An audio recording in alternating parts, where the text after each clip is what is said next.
Guys, welcome back to my channel. আশা করছি তোমরা সবাই খুব খুব খুব ভালো আছো, আর আমিও খুব ভালো আছি। তো আজকে আমার হাজব্যান্ড গিয়েছিল বাজার, আর বাজার থেকে ইনি এত এত জিনিস নিয়ে এসছে কি আর বলবো। ওকে আমি বলেছিলাম আমি ইলিশ মাছ খাবো, তো এখানেও ইলিশ মাছও নিয়ে এসছে। ওখানে ছোট ছোট ইলিশ মাছের মতনই খেতে, আমরা বলি রূপচাঁদা ইলিশ। এখন তোমরা কি বলো আমি জানি না, অবশ্যই জানলে পরে আমাকে কমেন্ট করে জানিও তোমরা কি নামে ওই মাছটাকে চেনো। আর এই হচ্ছে ছোট খোকা ইলিশ একটা নিয়ে এসছো, আর হচ্ছে কিছুটা রূপচাঁদা মাছ, আর এখানে নিয়ে এসেছিলো খাসির মেটে। তো আজকে আমার ইচ্ছা ছিল খাসির মেটেটা আর হচ্ছে রূপচাঁদা ইলিশটাই রান্না করব, কিন্তু সেটা আর হয়ে ওঠেনি, কেননা শরীর প্রচণ্ড খারাপ ছিল বলে আজকে আমি একদম রান্নাবান্না করতে পারিনি। সমস্ত রান্নাটা আমার হাজব্যান্ড করেছে, কেননা যখন শরীরটা খারাপ থাকে না তখন ওই রান্নাটা করার চেষ্টা করে। কেননা আজকে সত্যি প্রচণ্ড এতটাই শরীর খারাপ ছিল যে আমি একদমই পারছিলাম না রান্না করতে। সকালের রান্নাটুকু করে আমি ছেড়ে দিয়েছিলাম, আর পারিনি। আর এই হলো দেখো মাছ, আর এই হলো মেটে। আর মেটেটাকে আমি এখন ছোট ছোট পিস করে কেটে দিচ্ছি, কেন ও না কাটা টাটা পারে না, মানে কাটতে বা বাটতে এইসব জিনিসও পারে না, কিন্তু রান্নাটাও খুব সুন্দর করে, এটাই একটা প্লাস পয়েন্ট। তো আমি চেষ্টা করি যখন আমার শরীরটা ভালো লাগে তখন উঠে উঠে ওই কেটে বেটে, আজকেও তাই আমি করেছি। যখন একটু শরীরটা ভালো লাগছিলো আমি বললাম যে তুমি দাঁড়াও, আমি এগুলো সমস্ত কিছু তোমাকে রেডি করে দিচ্ছি, তুমি তারপরে রান্না করো। কেননা ওই যে রান্নাঘরে অতক্ষণ দাঁড়িয়ে থেকে রান্না করা, এটা আমার দ্বারা আর হয় না। যদি শরীর খারাপ থাকে না আমি একদম পারি না যে আমি দাঁড়িয়ে থেকে রান্না করব বা কিছু, মানে তখন মনে হয় যে আমি বসে পড়ি, আর একদম শরীর চলে না। আর এখানে আমি ওকে বসে বসে পেঁয়াজগুলোও কেটে দিয়েছি, আর কিছু মশলাও আমি করে দিয়েছিলাম, যেমন রসুন, আদা আর লঙ্কা, এইসব জিনিসগুলোকে পেস্ট বলতে গেলে পেস্টটা ওই করে নিয়েছিল, আমি শুধু ওগুলোকে কেটে কুটে রেডি করে দিয়েছিলাম। আর এখানে দেখতেই পাচ্ছ পেঁয়াজ কাটছি, আর পেঁয়াজ কিন্তু আজকে অনেকটাই পরিমাণ ব্যবহার করা হয়েছে, কেননা প্রায় হাফ কেজির মতন। আর আজকে কিন্তু একটা মানে কি বলবো, করতে গেছিলাম একটা রান্না আর হয়ে গেছে আরেকটা রান্না। ওকে বলেছিলাম যে আজকে মাছটা আর হচ্ছে মেটেটা করব, কিন্তু সেটা আর হয়ে ওঠেনি, চলে গেছে অন্য রান্নায়। কেননা ওকে আবার বাজার পাঠানো হয়েছিল একটা জিনিস আনার জন্য, সেখানেও গিয়ে নিয়ে চলে এসছে দেশি চিকেন, তো তার জন্য আর মাছটা রান্না করা হয়নি। এখন দেশি চিকেন আর হলো মেটের চচ্চড়ি করা হচ্ছে।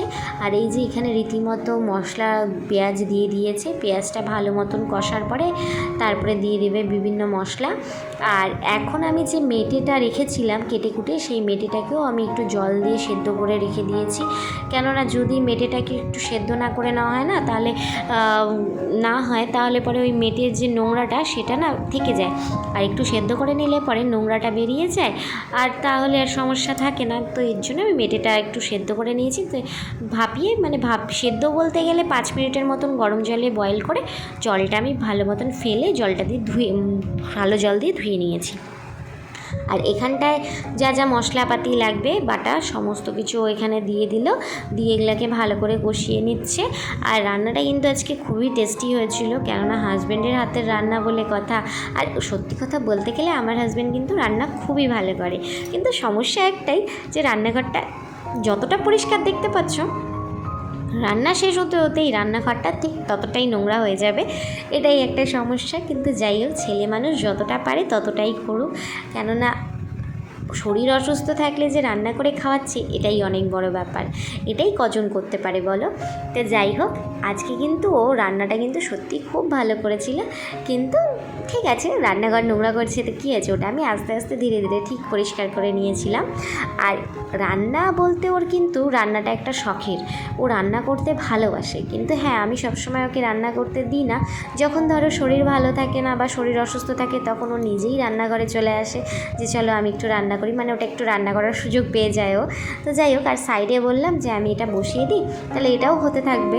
তো তার জন্য এখানে আমি এলাচ, লবঙ্গ, দারচিনি, তারপরে শুকনো লঙ্কা, জিরা, এগুলো সম্বাদ দিয়ে পেঁয়াজটা দিয়ে দিলাম। বললাম তুমি যেভাবে চিকেনটা রান্না করছো সেম প্রসেসেই কিন্তু মেটেটা রান্না করবে, শুধু চিকেনে জল ইউজ করবে কিন্তু মেটেতে জল ইউজ করবে না। এটা ওকে আমি শুধু রান্নাঘরে দাঁড়িয়ে একটু বুঝিয়ে দিয়ে এসেছি, কেননা ওকে যদি একটু না বলে দিই তাহলে হয়তো বুঝতে পারবে না।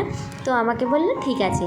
এখনও রীতিমতো বলতে গেলে 2 কড়াইতে খুন্তি নাড়িয়ে নিজেই হাতে রান্না করছে, আমি শুধু একটু সামান্য হেল্প করে দিয়েছি। আর এই দেখো চিকেনটা কষা হয়ে যাওয়ার পর ও আমাকে একটা বাটিতে 1 পিস চিকেন উঠিয়ে দিয়েছিল। আর খেতে কিন্তু সত্যি টেস্টি হয়েছিল। মানে এত শরীর খারাপেও যখন হাজব্যান্ড বাটিতে করে চিকেন কষা দেয় না, সেটার আনন্দটা কিন্তু ঠিক অন্য লেভেলের, সেটা আর বোঝানোর ব্যাপার না। তো যাই হোক, এখানে মশলাটা কষে যাওয়ার পরে এই যে মেটেটাও এখানে দিয়ে দেওয়া হলো। আমি বললাম তুমি খুন্তিটা নাড়াও, আমি মেটেটা দিয়ে দিচ্ছি। তো এই যে মেটেটা দিয়ে দেওয়া হলো, এখন এটাকে ভালো মতন কষিয়ে নেওয়া হবে। আর ওই সাইডে চিকেনটা তো হয়েই গেছে, ওর মধ্যে জল দিয়ে দেওয়া হয়েছে, ওটা এখন শুধু ফুটার পর ওটাকে একটু গরম মশলা দিয়ে নামিয়ে নেবে। আর এটার মধ্যে কিন্তু সত্যি কথা 1 ফোঁটাও জল ইউজ হয়নি। এখানে এখন একটু মিট মশলা দিয়ে দেওয়া হলো। আর চিকেনে যে রকম প্রসেস সেই চিকেন রান্না করা হয়, সেম প্রসেসেই কিন্তু এই বলতে গেলে মেটেটা রান্না করা হয়েছে। আর অনেক দিন ধরেই বলছিলাম আমি মেটে খাবো, তো ওর আর সময় হচ্ছিল না নিয়ে আসবে।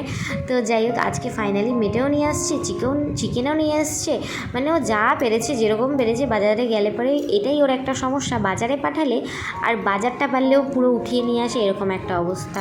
তো যাই হোক, যতটা ও পারে সেটাই আমার অনেক, কেননা খুব একটা ভালো বাজার করতে পারে না, কিন্তু যতটা পারে চেষ্টা করে।